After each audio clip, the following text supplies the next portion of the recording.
दोस्तों, ये जो हमारा भारत देश है ना, ये टैलेंटेड लोगों से भरा पड़ा है। ऐसे कितने टैलेंटेड लोग हैं जो भारत से हैं पर विदेश की बड़ी बड़ी कंपनियों को एक ऊंचे मकाम पर लेकर जाते हैं। यह कहानी भी एक ऐसे ही भारतीय की है जो वर्तमान में दुनिया की सबसे बड़ी कंपनी गूगल में सीईओ की पोस्ट पर है। यह कहानी है सुंदर पिचाई की, जिसने अपनी मेहनत और लगन से यह साबित कर दिया कि हम भारतीय लोग भी किसी से कम नहीं है। सुंदर पिचाई का पूरा नाम पिचाई सुंदरराजन है। इनका जन्म 1972 चेन्नई में तमिलनाडु के मदुरै जिले में एक मिडिल क्लास फैमिली में हुआ था। इनके पिता का नाम रघुनाथ पिचाई और माँ का नाम लक्ष्मी पिचाई है। इनके पिता ब्रिटेन की जनरल इलेक्ट्रिक कंपनी में एक इलेक्ट्रिक इंजीनियर थे जो बिजली के उपकरणों का निर्माण करते थे, और इनकी मां इनके जन्म से पहले एक स्टेनोग्राफर थी।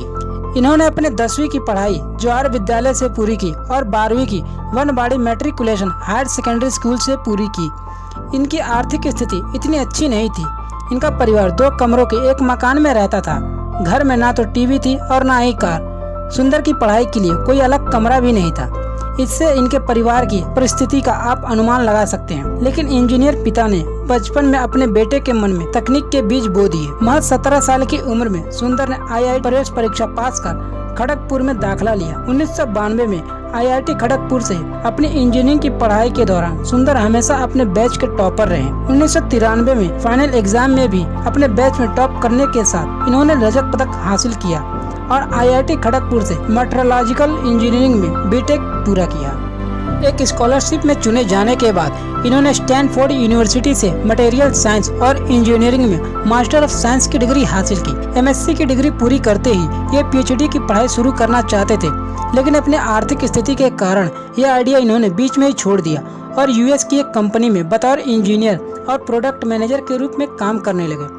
पर इस कंपनी में इन्होंने ज्यादा टाइम तक काम नहीं किया, क्योंकि एमबीए की पढ़ाई के लिए इन्होंने यह जॉब छोड़ दी और इन्होंने Wharton school of university Pennsylvania में एमबीए के लिए दाखिला लिया। 2002 में यहाँ से इन्होंने अपनी एमबीए की पढ़ाई पूरी की। अब मैं आपको बताता हूँ कि कैसे इन्होंने गूगल में अपनी जगह बनाई। सन 2006 में फाइनली इन्होंने प्रेसिडेंट ऑफ प्रोडक्ट मैनेजमेंट की पोस्ट पे गूगल में ज्वाइन किया। गूगल ज्वाइन करने के बाद इनका शुरुआती प्रोजेक्ट एक गूगल टूल बार का था। यह टूल बार उस समय काफी इम्पोर्टेंट था, क्योंकि इस टूल बार की मदद से लोगों के पास इंटरनेट एक्सप्लोरर पर गूगल को डिफॉल्ट सर्च इंजन बनाने का ऑप्शन आता था। तब एरिक स्मिथ गूगल के सीईओ थे। एक दिन सुंदर पिचाई ने एरिक स्मिथ और लैरी पेज को बोला कि हमें अपना खुद का एक ब्राउजर बनाना चाहिए, लेकिन एरिक स्मिथ और लैरी ने उनका यह आइडिया यह कहकर ठुकरा दिया कि इंटरनेट एक्सप्लोरर मार्केट में ऑलरेडी एक बहुत अच्छे ब्राउजर के तौर पर चलता है और हम अपना खुद का ब्राउजर बनाकर कुछ खास नहीं कर पाएंगे।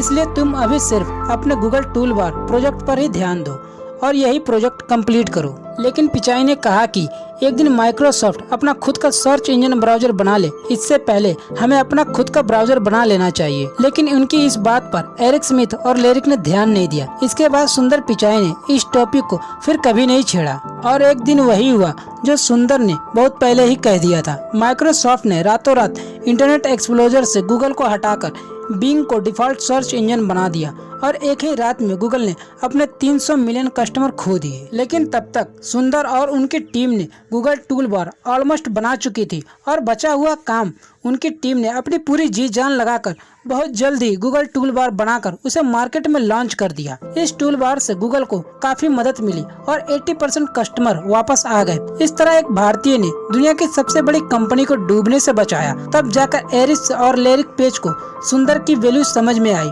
और लोग इन्हें एक विजुअली प्रोडक्ट मैनेजर के नाम से जानने लगे।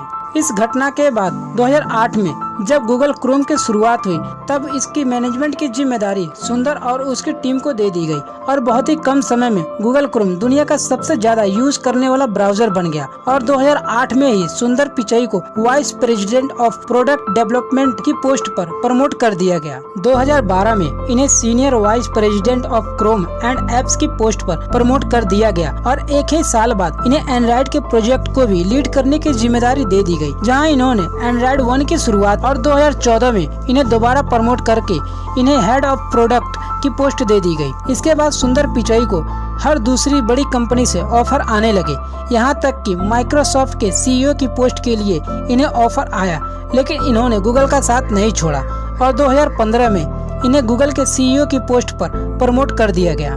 और इसी के साथ 2019 में गूगल की सहायक कंपनी अल्फाबेट में भी सुंदर पिचई को CEO नियुक्त किया गया।